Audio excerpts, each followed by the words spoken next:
sometimes when you are a reviewer, you're so scared of movies getting scars that you become the thing that scars them. Let's talk about Wolfman.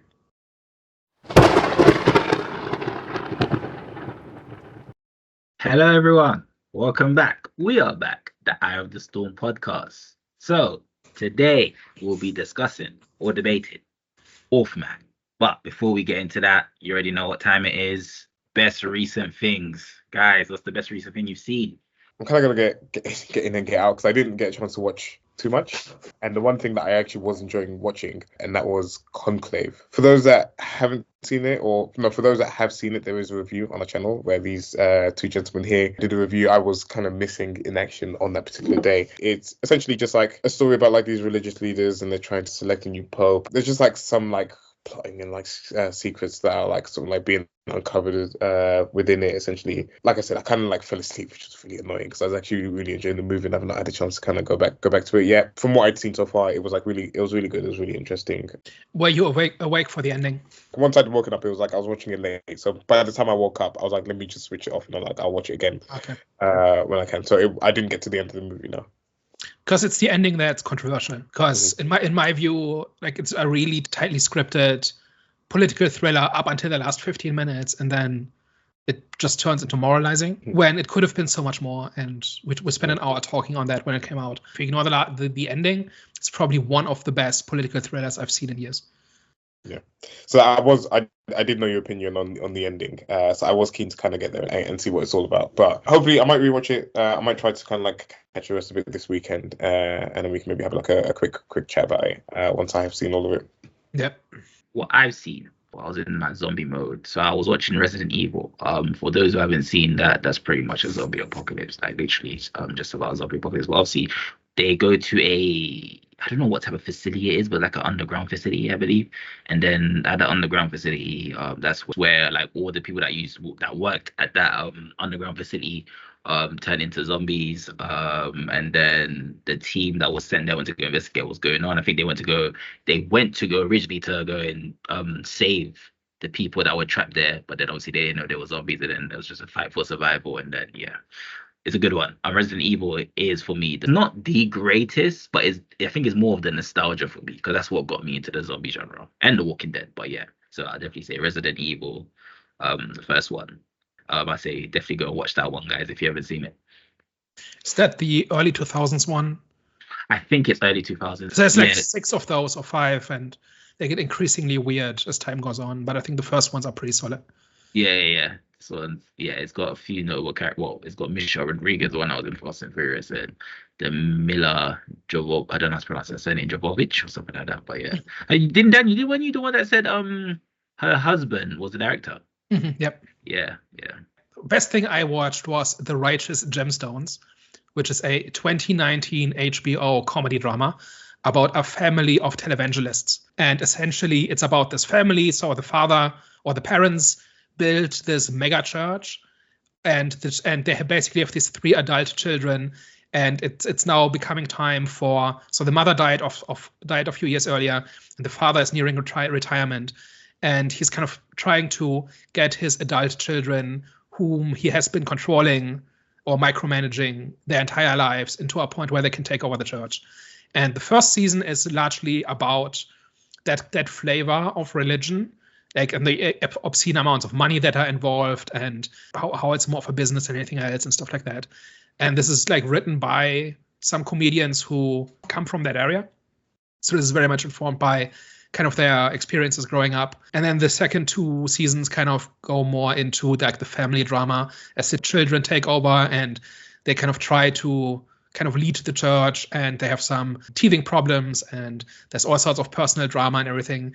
And it's just a pretty smart satire, where it's not at all subtle about what point it's making, but it's making it in a very entertaining and nuanced way, where you don't feel condescended to or preached to or something, ironically, about the message. It just shows these characters doing things, and the reasons and the ways that they do these things, and the reasons for doing them is the satire, right? And to the point where I've actually found Reddit posts from people who said, hey, I thought this was a satire, but it's not dunking on evangelicals nearly enough. Like where are the jokes, or where's the satire? And it's like, that is the satire. Like everything about it is like a very scathing indictment of like mega churches and stuff like that. But it's also just a well-written drama with interesting characters and well-realized characters. And it kind of manages to be completely absurd in one way, but also like really human in another. And so like I watched like the 3 seasons like in a little under a week. There's a 4th season coming. So like if you're just looking for like well-written drama and comedy and satire about like a not everyday setting, then I think Righteous Gemstones is a good pick. The main event. Daniel, can you please tell the people what Wolfman is about? So Wolfman is a horror movie about this guy who grew up in like a rural part of the United States. As an adult, he gets notified that his father, who had been missing for some time in the woods, has now been declared dead, and he has inherited like the family farm. And he has to go with his family to Oregon to kind of dissolve the household, essentially. And in doing so, he's kind of confronted with his own past, and they encounter a creature in the woods that infects the father, and so the father slowly loses his humanity over the course of much of the movie and kind of turns into the Wolfman. And the movie is essentially about what it's like to become a monster. So that is the basic plot of it.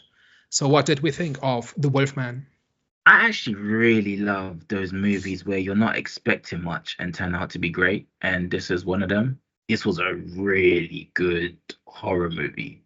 Mainly due to its suspense and its simplicity, because it's not a complex film. It's not one of those. It's not like one of those movies that I don't think is going to win any awards. I don't think it should win any awards.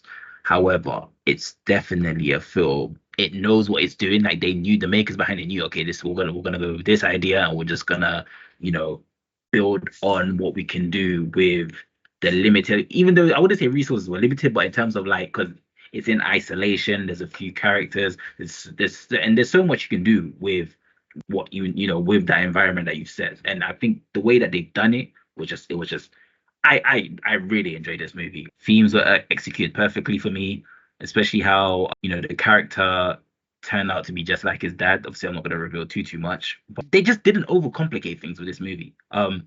And I was just always like, a lot of the times I was on my toes. And I was engaged with the character and their journey. I just wanted to see what was going to happen to them and how they were going to overcome the obstacles that they were up against, because it felt like it was so hard to see how they could have overcome those obstacles with the settings that they were in, because it was just like, it's a mum, it's a little girl, and it's her husband against a freaking werewolf. I don't know if they've done this before, but like there was like scenes where I'm not really gonna go into it, but there's a scene where you're kind of like in the eyes of the werewolf, and you kind of see how he's changing, like his transform, like it adds to his transformation, especially when you see through his eyes. It was really nice to see. I really enjoyed this movie. I'm a little mixed on it. I don't know if I like it or if I don't like it. There definitely was like really sort of kind of like good elements of it. The whole slowly transforming into a wolf, and sort of kind of like how they visualized it, how like the father was acting when he was like sort of in this transition, stuff like that was like really, really cool. I mean, some of the character choices were like very questionable, is to say the least. John, I know you said that you liked the themes.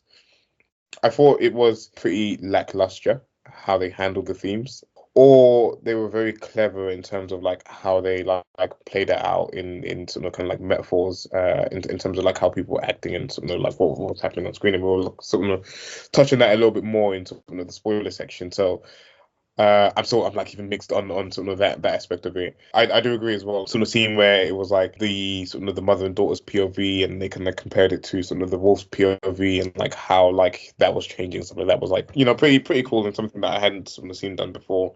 And it was interesting visuals.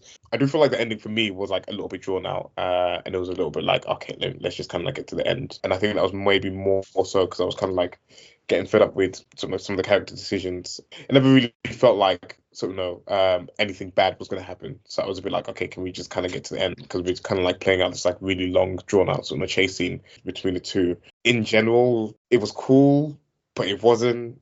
I don't know. I kind of like it. I kind of don't. I don't know. we'll talk about it. And by the end of the discussion, I think I'll have more of a clearer say on to whether I really do like it or if I don't like it at all. So I think there's two halves to this movie. There's the plot, which is about the family goes to Oregon. They encounter some kind of creature in the woods. Father gets scratched, turns into same creature, loses his humanity, realizes he's becoming a monster. That part I think is wonderful. You just take the plot by itself. It's suspenseful. It's well paced. I think it even looks good. The problem is that the other half is the movie informs you that this is a story about emotional trauma and generational trauma and things like that. And it simply outright isn't. And in fact, a lot of the story choices in this movie actively undermine that theme to the point where it actually ends up saying the opposite, in my opinion. It is not simply like a subtext you can ignore or just one or two lines that you can kind of wave past. This is a significant chunk of the movie, and the movie tells you over and over what it's about, and it's just not true. And that is something that I really had a hard time looking past. And if I could kind of tear apart those two halves and look at them as separate things, then each individual half would be better. But together, they actively fight each other. And so for that reason, I ended up enjoying myself whenever people were not talking about the important message. And every time they did, I said, no, you've just shown me the opposite. What are you doing? The most fascinating or interesting thing about this movie is how somebody who has made this his brand, right? Like Leigh Whannel had made the Invisible Man a few years ago. Did you guys see that one? Oh, I've been avoiding that one. I need to watch it, but apparently that didn't really get good reviews. So I did not see it either, but like every review I heard about it was raving about how good it is. So essentially, but that one takes kind of the story of the Invisible Man and turns it into a story about controlling and abusive relationships. Because like the Invisible Man, yeah. Sorry to cut you off. Sorry, I was speaking about the Slender Man. Sorry, Invisible Man, yeah, was a good one. I watched that one. Sorry about that. Yeah. So, and the Wolfman is kind of doing the same thing, right? It's taking a classic movie monster and it's turning it into an allegory for like one of the big topics of the day, right?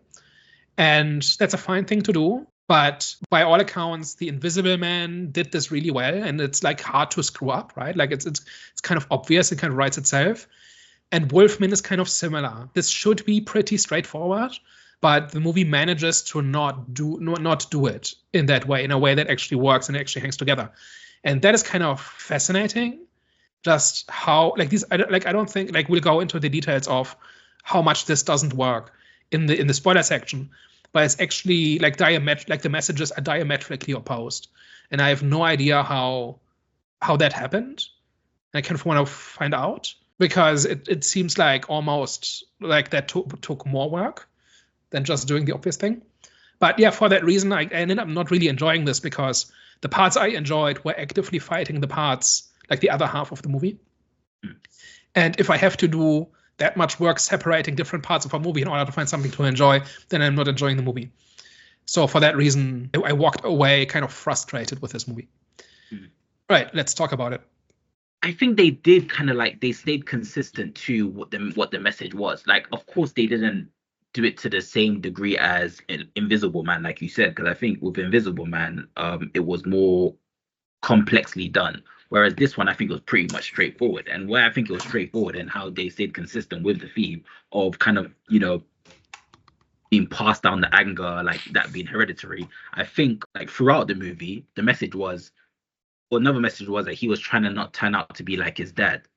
But he ended up being like his dad, especially when a big reveal happened with Now One spoiler section where, the antagonist was actually his dad. And then he ended up becoming his dad with the transformation. Firstly, with the anger in the scene where he shouts at his daughter, and then he tries to kind of hold that back in. Then with the werewolf, when he actually ends up becoming a werewolf.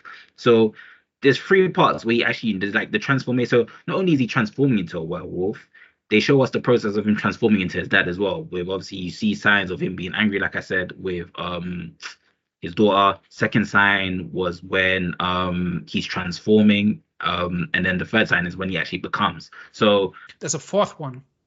What's the fourth one? Because the wife becomes the grandfather when she becomes the hunter at the very end. Yeah. And I was going to get to that as well, but there's an additional point of similarity.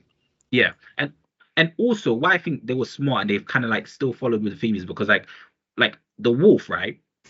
In many cultures and like mythologies, it's a symbol that's associated with unchecked rage, and that correlates with the character as well because obviously he's got a lot of unchecked anger in him that he didn't really address. Like he's fighting against it because he even said a scene, I'm like when he was shouting at his daughter, he says, "I'm trying to not be like that. I won't be like that," or something like that. So he does acknowledge it, but he never really addresses it. And there was a scene when he's looking at his wife when he actually when he's pretty much transformed, right? And then he's about to attack his wife, and then they just have a moment where they look at each other.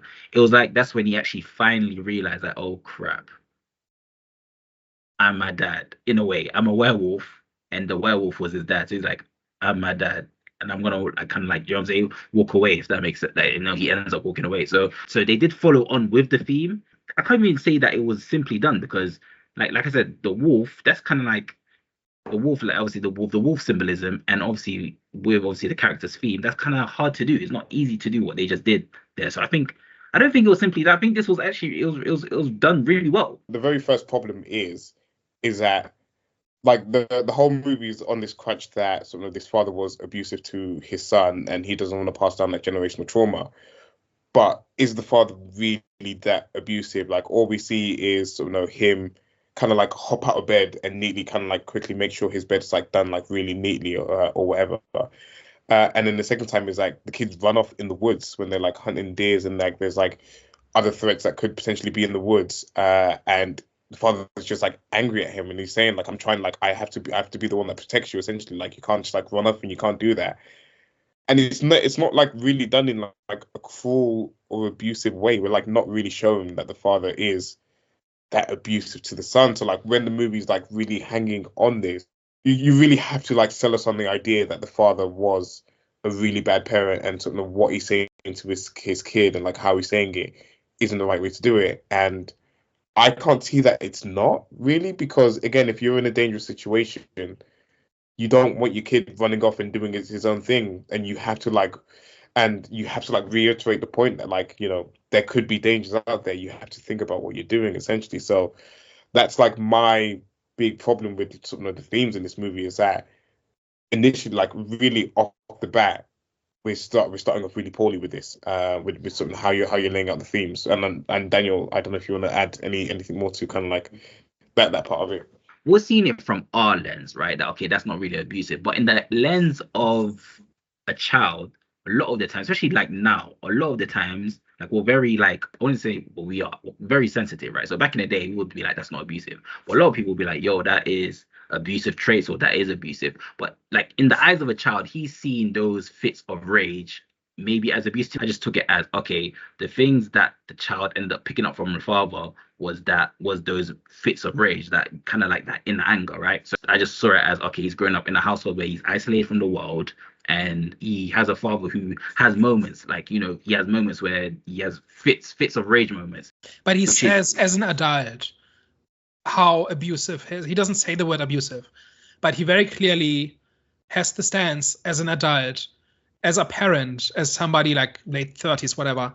His father was a terrible parent because of how strict and stifling and borderline abusive he was. When he talks to his wife about his childhood, he basically says, I'm glad I got out. I left at 18, never looked back. Now in hindsight, I wish I'd had a better relationship with my father, but he made it impossible, right? That's basically what he says. And it is the movie's job to show us through the father's behavior that this is the case, if it is supposed to be the case. But what he actually does is, like Hervé, like you said, he like has got a bit of a militaristic tone, right? He uses like the military jargon for like 0700 instead of 7 a.m. And he expects his son to get up very early, make his bed immediately, like it's an army barracks, right? And then they go hunting and everything. He's certainly strict. Like the father is one of the most emotionally well-adjusted people in the movie, right? Like he marvels at the beauty of nature during that scene in the valley, right? And he's like, I've seen so many strict fathers in movies where authors are clearly processing like their childhood experiences. It's unusual if a father, at least like pre-2015 or something like that, actually is in touch with his emotions and is actually a well-rounded, well-adjusted person. And this father was not like this. He really got emotional at the sight of nature. When he talks, when they're sitting in like this lookout, they're basically waiting for the wolf to go away. He's talking to his son about how difficult it is to protect the people you love. And he's genuinely concerned. He's worried about his son and he wants to protect his son. That's the only thing he wants. Like, this is not an abuser. This is not strict to the point of being stifling. And then when, like Hervé mentioned, when he raises his voice, it's because the kid wandered off in the woods while there was a wild animal and there were guns being fired. I'm not a parent, but anybody who's ever been in charge of a child knows that, like, if the kid does something dangerous, you stop them first and make sure they realize they did something wrong, and then you work it out later. If the point of that scene was to convey how unreasonable and stifling the parenting of the father was, it did the opposite. Like, the guy came across as responsible and caring and everything, right? And that was clearly not the intention of the movie, but that is how he came across to me, right? And like, yes, I would not have wanted to grow up in a household as strict as this, but like there's a lot of air between that and actually being abusive. And then fast forward 30 years, and the son has now become a father, and he's walking through the busy city streets, and the daughter starts walking on the barricades, right? And he politely asks her to come down because it's dangerous. And she ignores him. And he asks a second time, she ignores him. He asks her a third time, she ignores him. And then I think the daughter jumps down and runs into some stranger, and the stranger snaps at her, and the father goes off on the stranger. How dare you talk to my child this way? Except that stranger was the only one in that scene doing the halfway responsible thing, when it wasn't even his problem, right? So my point here in all of this is his actual style of parenting that is portrayed as good and well adjusted and like in emotional balance and whatever is totally ineffective. It's like he's like, sooner or later his daughter's going to get hurt if he keeps doing this. And I'm not saying this as a proponent of strict parenting or anything like this, right? It's just about, hey, there's danger and it's your job to keep the kid away from danger. And so if it's more than that, if it actually is stifling, if it actually is scarring the way the movie says, then you have to show it. You have to do a little bit more legwork and you have to go a little bit harder than that to actually convey the idea that actually, yes, there is something wrong with the grandfather's parenting, and that there's this whole idea of breaking the cycle and it ends with us, right? That's a very popular thing right now, and especially in movies. Like, It Ends With Us was about that last year, and that was one of the biggest movies. This movie wants to go in the same direction, but it simply does not sell it. It actually says the opposite in many ways, because what the grandfather did during the hunt was actually the responsible thing, and what the son did when he's the father was actually irresponsible because he didn't stop the danger, right? And then we fast forward to the end of the movie. One of the things I look at in movies is, like, when I want to figure out like what a movie is saying, or like what its theme is, or what the bottom line is what saves the day in the end. And what does save the day in the end? It's picking a gun and shooting the bad thing to protect your child. That's what saves the day. And that's what the mom does. Now, first of all, the father does it, like, out of kind of instinct. And then when the illness kind of incapacitates him, it falls to the mother. And the mother then picks up the gun and becomes the protector. They mirror her and the grandfather twice. Once in the lookout, right, where mother and daughter are in the same lookout that the grandfather and the father were in 30 years ago. And where, like, they're hiding in the lookout, and the werewolf is kind of stalking around and is coming up the side and whatever. Very similar, like clearly referencing each other, right? And that is where the mom kills the father, right? But by shooting him, because he realizes he's holding on to a last shred of his humanity. There's no going back. And the only way out is for her to kill him. Very, very strong scene. But in order to save the day, she has to pick up a gun and shoot the danger, right? And then the last scene of the movie is when they stand in front of this valley, and who look at the sunrise and they marvel at the beauty of nature in the exact same way that the grandfather and father did 30 years ago. Like the shot is identical. So my question here is, at what point are we breaking a cycle? At what point are we doing things better than the previous generation? Right? No, they had it like within the logic of this movie. They had it right all along. And actually, we need to remember that, because that's the only way to protect our children, right? That's what happens in this movie. And so that is what I mean by it does the exact opposite of what it purports to say and what it means to say. I think there's actually two possibilities here. One of them is that this movie is just really inept and does not realize what it's doing. And it kind of just has a message and has a plot, and the two aren't reconciled, they aren't harmonized. Or it got the movie greenlit by pretending to be about something that's fashionable right now, but then constructing a plot that says the exact opposite, following in the footsteps of Todd Phillips, right? Like lying to the studio about what your movie is about and then doing the opposite to kind of pull a fast one on everybody. It's one of those two. And I think it's just ineptitude. I have no reason to believe that this is actually some kind of big four-dimensional chess. Like, I think this movie is just straight out not thought through. To kind of support Jonathan here a little bit, because we both had like a very long spiel about why the themes weren't working properly. What I think your point, Jonathan, was about how the father couldn't escape sort of like the trauma, and how like even though he tried to be different from his father, eventually, and forget about the whole like whether that aspect of it was handled well, to kind of like show the father being something abusive to, or the grandfather being abusive to the father.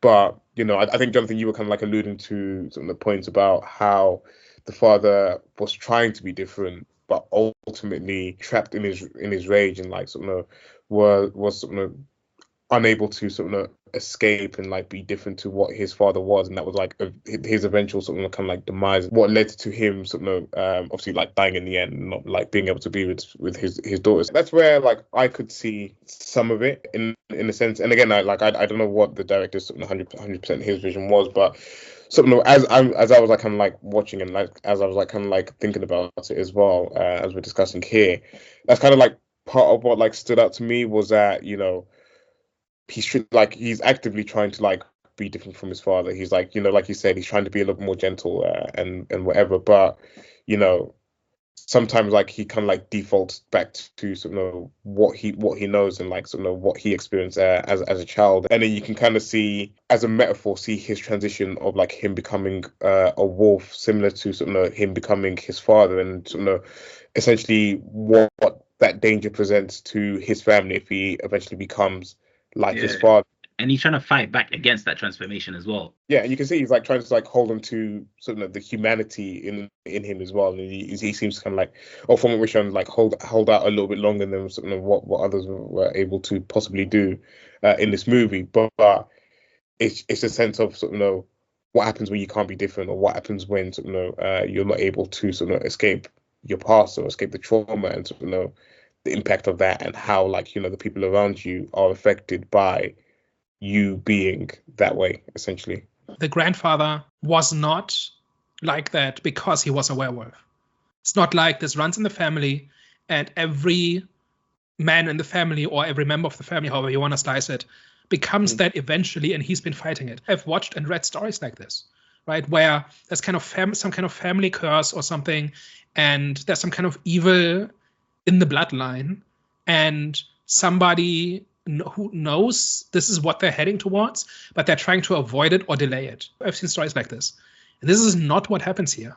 The father became the wolf man after the son left, long after, like at least 15 years. There's moments in, the scenes between him and his dad where you could tell that he's scared of his father, especially when he puts on the sternness voice. I think there was a scene where he asked him to relay to him what he said, because he realized he wasn't concentrating. And then in that scene, you could tell that he like when the father said, "Yo, listen, you need to switch on, you need to listen, blah blah blah," you could tell like he was like not petrified, but you could tell that he was scared. And moments like that, that's why like moments like that tells me all that I need to know. I don't need to see like a whole 15-20 minute interactions that the son had with the dad that tells us that he's abusive or whatnot. I think moments like that should tell you as the audience that, okay, this must be an example of the type of relationship that he had with his dad and why he's so bitter about his past. Just in that moment, especially the way that he reacted to him. So that's why I think as a whole, it's not necessarily that the dad was abusive, but I think that's the type of relationship that he wouldn't want with his own child. That's why he does his best. That's why he like quickly rolls back his anger when he shouts at his daughter because he realized, oh crap, that's something that my dad would do. Let me apologize real quick and explain to him. You know what I'm saying? Let me apologize real quick and let me rectify that. The relationship doesn't have to be sort of over the top abusive for us to kind of like maybe pick out where there's potential sort of like frictions in the relationship between sort of the father and son, because like you're saying, it's just like those small moments where it makes sort of it's those like small moments where the son's a little bit more fearful of the father, which then builds up over time and builds up over years, where it then adds a bit of a wedge in the relationship between sort of the two characters, and he's maybe like seen it play out in his own relationship that. Yeah, my father probably wasn't all that bad, and he probably doesn't like all the way hate him, but at the same time, he didn't have the ideal relationship with him just because of sort of how strict and sort of how maybe unapproachable and sort of maybe how to not receive sort of love in the way that he sort of maybe wants to receive, and seeing sort of that drive a wedge between sort of him and his father, where they weren't sort of particularly on sort of the best speaking terms, or they weren't sort of in sort of having the best relationship. He didn't want that to play out with him and his daughter. So in his mind, he probably sees that every time he shouts at his daughter, that's adding a level of fear to his daughter that then sort of drives that wedge and drives that sort of gap in the relationship between them. And he's maybe like a little bit fearful of that, and he's a little bit more sort of cautious of that, which is why he tries to be a little bit more sort of soft, and he tries to be a little bit more sort of warmer to his daughter. And you have that moment where he's like having to remind her that he does love her, like where she puts her hand on sort of his head, and he's like, even though I've had to tell you up, like I do love you essentially, and it's kind of like for this reason, and he's trying to do it in a more gentle way compared to sort of his father. So I can see that, and actually, to be fair, maybe if they were over the top with the abuse, we may have come here and been like, okay, like they kind of like overdid it, and it was like a bit sort of too on the nose, like how abusive the father was. So actually, like probably thinking about it, I do appreciate the little bit more of a subtle touch in terms of sort of trying to interpret how there was sort of a gap in the relationship, and how sort of there was sort of elements that didn't translate well to the son, which he then carries on to the rest of his life. And maybe what could have helped would have been to kind of like see a little bit more examples of sort of how that trauma of sort of being shouted at, or being sort of kind of like told off anytime you was in the wrong, and sort of kind of like being fearful of your father, like father figure, or sort of someone like had some type of authority over you, how that played out in sort of other aspects of his life as well.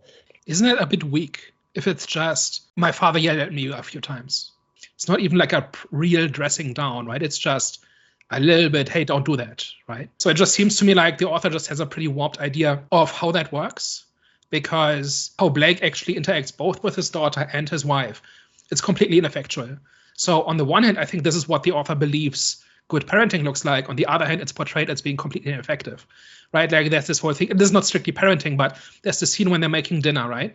And the wife comes home and is on the phone, and he politely asks her to go to the other room to take the call. She ignores him. He asks again. She ignores him. He asks again. She finishes the call, snaps at him to not do that, right? That basically means that being mild and gentle does not work, right? Like it does not get the most basic of results, right?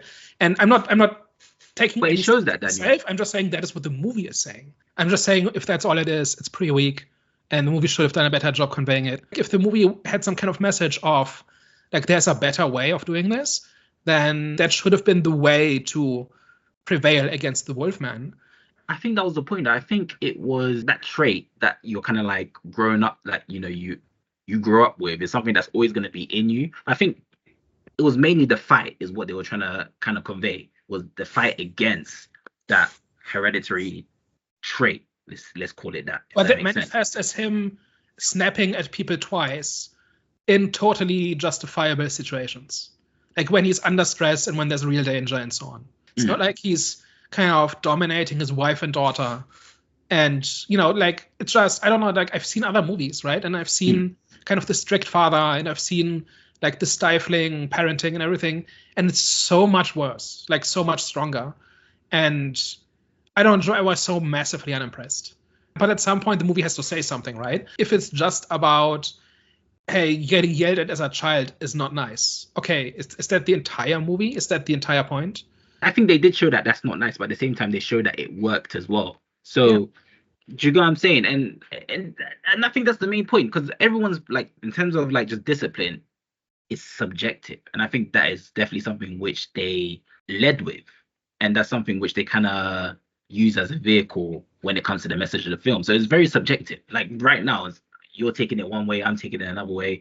Hervé seems a bit in the middle, but I think he's more swaying towards that he doesn't really like it. But still, you know what I'm saying? Parenting is very subjective. The kid doesn't really understand the parents, and I've seen it in real life, in sort of many examples where the parent is doing everything they can out of love for the kid, but the kid just isn't accepting it and isn't not really understanding it. It's really hard to even bring up or even defend that point, because the movie doesn't really even stress that it's the child's maybe potentially receiving it wrong, or any type of way. But how can you say that? There's this the way that the child reacts though. More so like us understanding it from the perspective of the child, of the only part where I see it is that when he shouts at his daughter when she's not listening to him when he's gentle parenting, and he's immediately having to reinforce that no, I still love you and this, that, and the other. And he immediately brings it back, and he's trying to be gentle just because of how she would have received it, and if he'd allowed it to sit on it, maybe breeds that resentment of constantly being told off by your parent, essentially. But the movie doesn't really necessarily take it anywhere further than that. I can't really see any other examples of it, and I feel like that's the problem with the themes in this, and I feel like that's the problem with with how it's laid out in the movie, because we don't really know what the point of the movie really was, because I know Daniel's arguing the point of they're trying to show that gentle parenting is the best way forward, but at the same time showing it being ineffective in the movie. But it's not really clear either way whether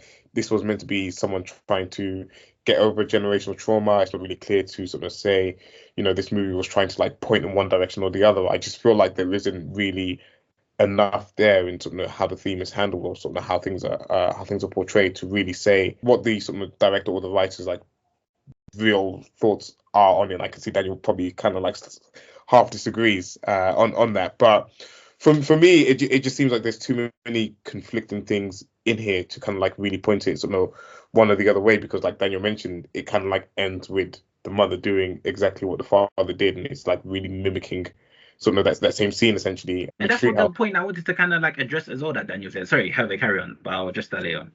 No, go on, jump in. No, but I was gonna say that's the point. They do show the director's message, well, listen, this isn't the right way of parenting. However, he does also show that it works though. And with the mother mimicking the same thing that the grandfather does, which shares the message that, listen, this is the only this is the way of how it should be done. This is the way of how just everything should be done in terms of the parenting, in terms of the way everything went down, just exactly in terms of the events, right? It correlates with the message. It still is consistent with the way that the film was done. It shows, okay, this is bad, but it works. Same with the ending, do you know what I'm saying? So even though they were trying to show that the way that the dad brought up the son wasn't the right way, but it was still a way that worked. That was consistent throughout, consistent with the ending as well. It's either that or the kid dies. I don't see how that's ambivalent. I think in that situation, it's very clear what the right thing to do is. And there's other things too, right? When they stop and ask for the way, and the guy they talk to has a gun, she immediately freaks out, because her instinct is, I'm from the city. If I see somebody have a gun who isn't a police officer, I'm in danger, right? And so she freaks out, and the dad says, no, it's fine. Everybody around here has a gun, right? And then by the end of the movie, she's the one wielding the gun, right? And she doesn't seem to mind that much, because it's very clearly the right tool in that particular situation that actually is the only way, right? So I think the grandfather is very clearly painted as unsympathetic. I think what the father is trying to do is very clearly painted as sympathetic, but that is then completely at odds with what actually ends up happening in the plot. But Daniel, I think you took that right. I don't think the father was portrayed as unsympathetic. He was, but at the same time, he was portrayed as a father who loved his son as well, because there were scenes, do you know what I'm saying? Even when he was talking to his friend where he says, I need to protect my son, we need to go and kill this woman to protect my son. And even after he shouts at his son when he runs into the woods and realizes that his son's scared, he kind of tones down a bit and he explains kind of why he's reacting that way. So I think a father who doesn't explain himself or why he's acting the way that he's acting can be portrayed is a trait that's portrayed as unsympathetic. But the fact that he's explaining himself why he's reacting the way that he's reacting, that shows that okay, he genuinely cares. He is sympathetic. Which undermines the idea that there was something to run away from, right? Because the way the father paints it is, I grew up in a bad household and I got away as soon as I could, and I'm going to do everything different. He's still a child, and it doesn't mean just because... Not at that point. At that point, he's the adult looking back at this and saying, everything my father did was wrong and I'm going to do the opposite, and that makes me a better person. When he saw his dad, he was like, damn, I'm a mirror image of my father. Yeah, and that's the part that I don't buy, because the grandfather becoming a werewolf is just him not being strict enough, right? He got careless at some point. He made a mistake. The werewolf got to him. Like, we can assume that that's how that happened. And he did it, like the grandfather dedicated his entire life to preventing this from happening. And eventually, and in the end, he wasn't good enough.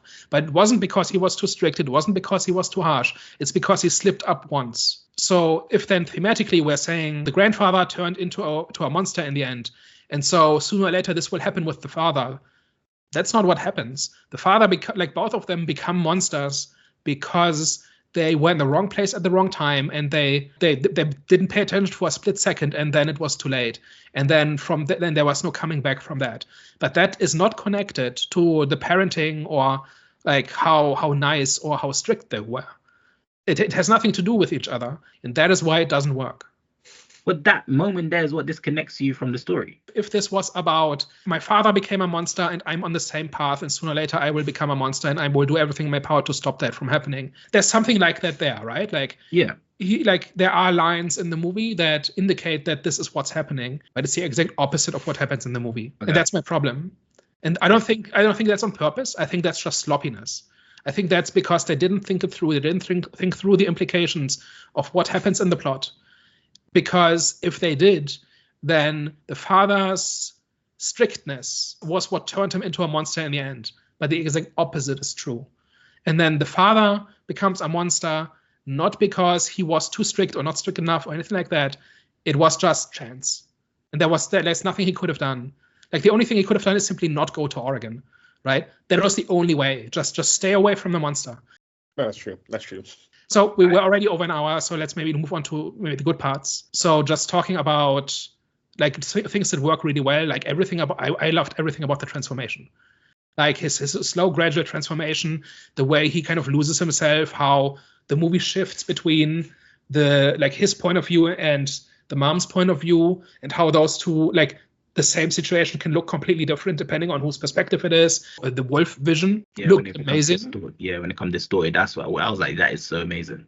It's just, I don't know if that's been done in other werewolf movies, but if it had, not like sure. This quite, yeah. I think especially in the barn scene, because when you've got the mother and sort of the daughter's perspective, and you think sort of like they're a little bit safe and everything's like all good, and they've like tried to like set up this trap, and they're like kind of like trying to be like cautious and careful and not make a sound. And then it flips to the wolf vision, and it's like, it doesn't really matter because he can see you clearly. Like, he's got like the clear vision of you. And I feel like that was when it was done at its best for me. Another thing that I thought was wonderful was when he's kind of in this in-between stage where he's half monster. And so he realizes he's slipping away. It reminded me a little bit of somebody who has like dementia and knows they have dementia and is seeing the signs. And they can't stop it, but they're still there enough to see what's happening. You know what I mean? Like, it's a little bit like, I'm not saying it's an allegory for that, but it reminded me a little bit of that, and how terrifying that must be when you realize you are disappearing and there's nothing you can do about it.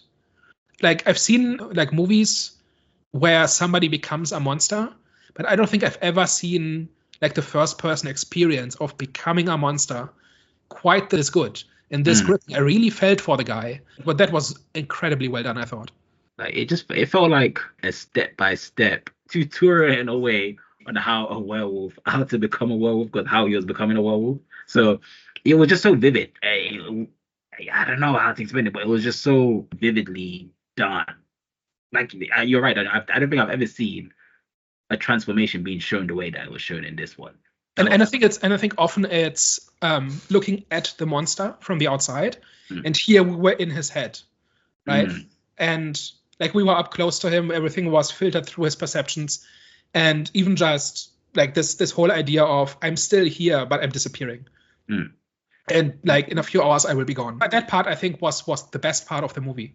And even like with the POV for me, the reason why that was one of the best moments, and like where they kind of like the image kind of became distorted of like his view of his wife and daughter, it kind of like showing to us what in a way animals see. They don't see humans, they just kind of like see food, prey, because that could be kind of like, you know what I'm saying? Like from looking at your wife and your daughter clearly visually like human beings, and then it being distorted the way that was distorted, it's just like the transformation of it and just how, do you know what I'm saying? Just the transformation of that alone kind of explained to me, this is why, you know what I'm saying, werewolves see us as food. You know what I'm saying? They don't even know. But yeah, I'm over exaggerating. I'm just joking a bit. But yeah, it's just no. But even his like just how he perceives the world is radically different.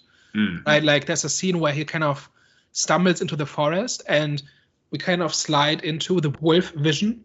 Yeah. And the forest looks completely different. I think the sounds are completely different. We hear things we didn't hear before. We can actually see, right? It's actually fairly bright. Like the moonlight is lighting everything up. It's like it's just a different world and a different perception. Even the spider scene, that one I really liked as well. That got me by surprise. Yeah, it's because like just though I wasn't expecting that. But the way that happened, I was like, that makes sense.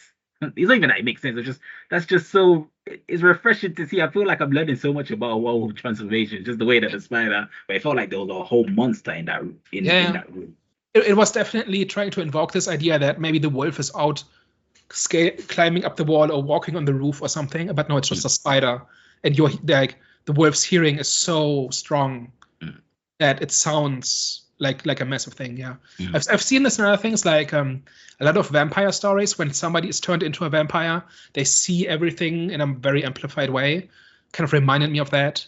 I actually really liked the whole idea of some of the mother and the daughter finding it difficult to let him go, despite and like clearly seeing sort of how some of the range he was becoming, and sort of how one having, you know, the evidence of like what he's going to become outside because it's chasing him, and two, just kind of like seeing his behavior and sort of like the way he's going, and even like when he was like gnawing at like the scar in his hand or whatever changing, but the idea of like, you know, wanting to hold on to family and wanting to find like a cure and like wanting to save him from becoming this, and like that kind of like desperation. Like I feel like that was, you know, really well done. So one thing I wanted to bring up is the audience reaction to this. So this has not gone well, right? So cinema score is a C-, which generally means people didn't like the ending. Like that's kind of the conventional wisdom that if people don't like the ending, they feel bad about the movie, and then if they are prompted for cinema score, they give it a low score.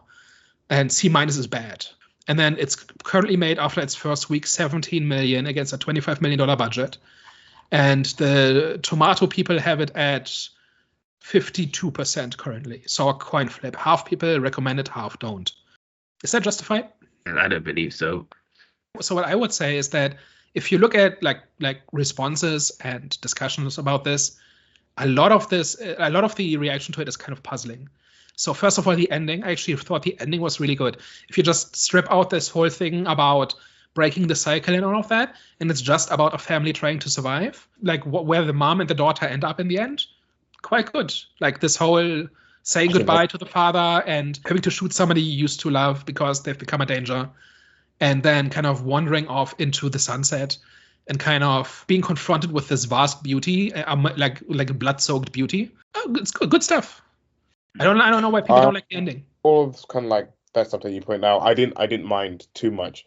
My problem is by the time we got to it, I felt like it was a bit dragged out, the whole sort of kind of like chase sequence. And, you know, we'd gone from being chased by the grandfather to being chased by the father, all the while knowing that nothing's going to happen to the mother, nothing's going to happen to the daughter as well. So it was just a bit like, yeah, okay, like it's cool. And there was like for sure there was like some like cool visuals in there, like we talked about, especially like the barn scene and stuff like that as well. But it was just a bit like, I know nothing's gonna happen. So by the time we got to like sort of the part where she's having to shoot, I mean, like you definitely felt the emotions there. You definitely felt kind of like the bond sort of between the mother and daughter. But I was just a bit like, okay, just wrap it up, please. Just get to the happy ending, because we've been doing this for a little bit too long for my liking. I think the sequence whole where they leave the farm and try to get away with the car, and that doesn't work, so they climb onto the greenhouse, and that doesn't work, so they go back into the barn, like back into the farm. That's a bit dragged out. But the actual ending itself, I thought, like, did you have any problem with that? That's what I'm saying. Like, I didn't have no problem with it, but it didn't leave me like with sort of a great sense of feeling. Just because by that point, I felt like I was like kind of ready to leave the movie at that point. But the whole, like, especially when it was like calling back to the scene with some of the grandfather and the father, like that piqued my interest again in terms of like how that was like playing out. Because again, like when we saw it with the grandfather, we didn't see the wolf in that part, but like in this situation, it just plays out a little bit differently where she has to make that difficult decision. And it's almost like he kind of like egged her on to make that decision, because he had like one kind of like final look at his daughter and saw like how like afraid she was and this, that, and the other. And it's almost like he was almost like begging for her to shoot him, and she wouldn't do it until, he like was a threat one more time, and then she she had to do it. So you definitely felt like the emotion of that scene for sure. But like audiences hate it. Like broadly, they're not walking away from this saying, yeah, this was any good. Like people are upset about this, like in large numbers, and are just rejecting it or say. What's the reason for it? Because again, like in my mind, it was always going to end this way. Like there was not going to be an ending where mother and daughter died, or like the daughter died, or like or the mother died, or whatever like that. In my mind, they were always going to kind of like walk out as a two, and like whatever happened to the father happened to the father, whether he went wandering in the woods. So I'm not really sure what's kind of like so offensive about this. This is more upbeat than most horror movies I've seen, right? Like usually, like one person, like the final girl in the end, typically narrowly survives, but there's no triumphant aspect to this. And here it is quite triumphant, right? It's somber because they've lost the dad, but other than that, it's a pretty standard movie ending, right? And then another complaint I've seen is that the Wolfman does not look like a werewolf. It looks like a mangy dog, and that's bad. And the movie like is bad because of that. And I just don't get that at all. I think so. First of all, it does not look like a classic werewolf, right? I was kind of expecting that a little bit because it's called the Wolfman, and it actively invokes like the Wolfman, like the classical Wolfman movie. But like just within its own logic, kind of the Wolfman looks the way I think he should. The werewolf doesn't look like a generic werewolf. However, the way that the werewolf looked for me was different. He looks like a mangy dog.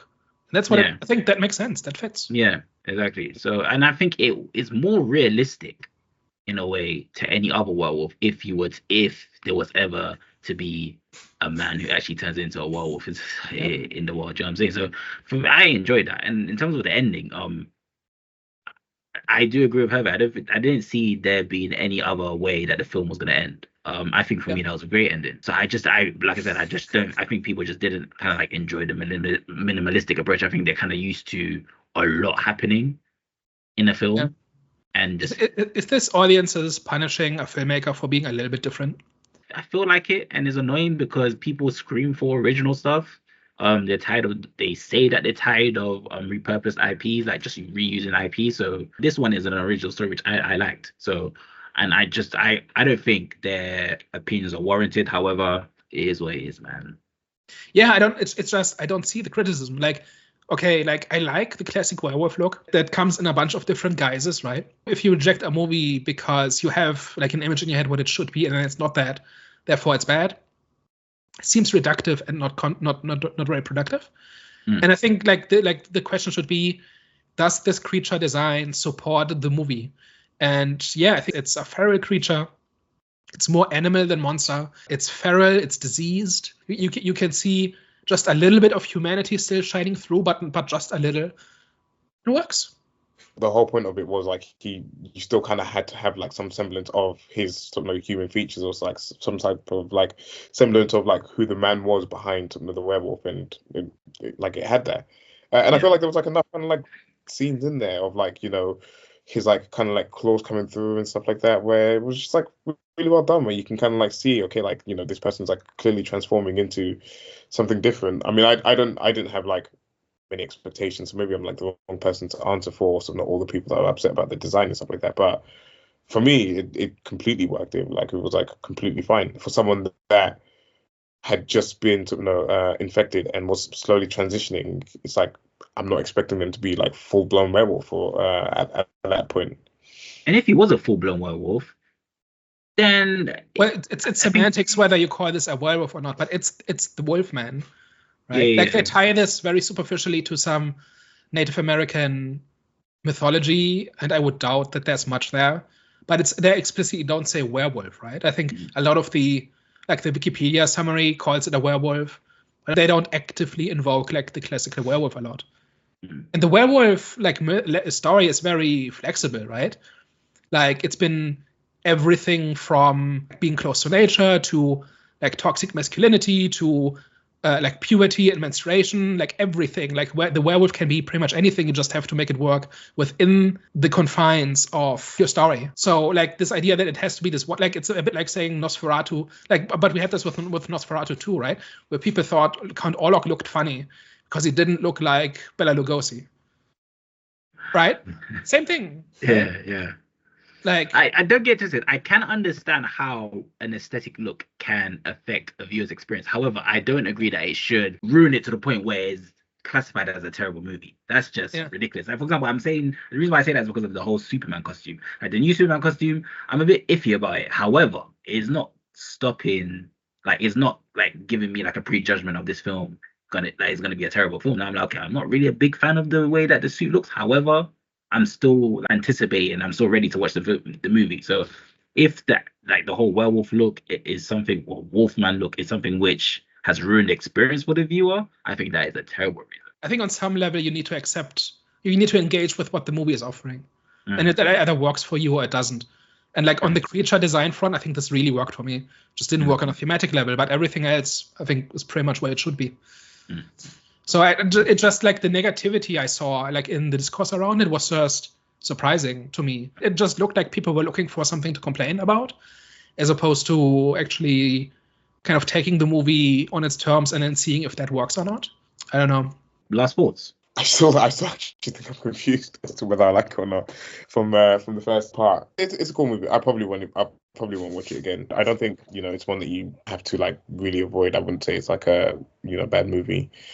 It's cool. I feel like I enjoyed myself enough with this movie to be a little bit more positive than negative. I do agree that the themes don't tie too well with the plot, and I feel like when Daniel emphasized the point about how there isn't the causation between becoming a wolfman and the themes within the story. It's like, okay, clearly there's a disconnect, and clearly there was something that went wrong in terms of the writing process of this movie and how the story was meant to unfold. Away from that, there's still like quite a lot to enjoy in this. Again, for me, highlights were like the werewolf transformation. Some of the scenes that we got towards the end of the movie, even though for me it was a little bit like played out at certain parts, but I think overall, I give this a 5 out of 10. We'll go straight down the middle. 5 out of 10. For me, this is probably the first. Yeah, this is gonna be the first movie of 2025 that I'm gonna rewatch again. So if we go watch this movie again on the weekend, I really enjoyed this film. It was a simple film, but I think it was simply executed to not perfection, but it was executed really well. I think the suspense was amazing. It's not like filled with jump scares, which is actually something which was really good. Like there are jump scares, but it's not like the jump scares which are corny. It's like the jump scares that make sense, but it's mainly a film filled with suspense, which I really, really liked. Overall, I was invested in the character, like just the stories of the character, and it was just a really good, not werewolf movie, but a Wolfman film. I would definitely recommend this film, and I'm going to give it I'm not going to be too risky. I'm going to give it a 7.5 out of 10. Better than Madam Web. Oh, yeah. Man. Yo, are we still, we're in 2025. Are we still going to crucify Madam Web? All right, so for me, on a plot level, excellent. On a mood level, really good. Characters are at least fine. Pacing of it is great. We didn't really talk much about that, but it's a short movie. 100 minutes. So well under 2 hours. So that's good. Very linear, very straightforward. Just tells this story, and it tells it well. The first person experience of turning into a monster was done better than I think I've seen anywhere. The effects were at least fine. Nothing too stupid or weird or something like. A lot of movies are cluttered up with nonsense that kind of drag the whole thing down, and this just wasn't. This was a very clean, straightforward story. It's the thematic level that I even after our conversation, I still think it just does not work together with what the movie actually shows. I think those two things were not thought through. I don't think those things are reconciled, and both parts are too big to completely ignore. Right, so you have to take them both together, and together they don't work. That really impairs my enjoyment of the movie. If it was just a line or two, and otherwise it's a straightforward movie about a guy who turns into a monster and becomes a danger to the people he loves, that would be a wonderful story. But it's not that, right? It's the two pieces are each too significant to ignore, and so for that reason, I give it 5 emotional scars, and I leave it at that. All right, guys, thank you very much for tuning into today's debate. I think we haven't had it was a discussion, but we haven't had like a discussion / debate in quite a while. I think we agreed on most of our movies that we've reviewed. But Hervé. Yeah, I mean, let's know your thoughts down in the comment section below. How do you think the movie handled its themes? Do you feel like they handled the whole topic of generational trauma well in this movie, or do you feel like they just kind of like dropped the ball on it and didn't give it enough attention that it needed? Whatever your thoughts, let us know in the comment section down below.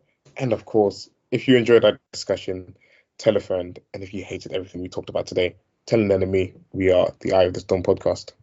Okay, boy. Ciao. Bye-bye.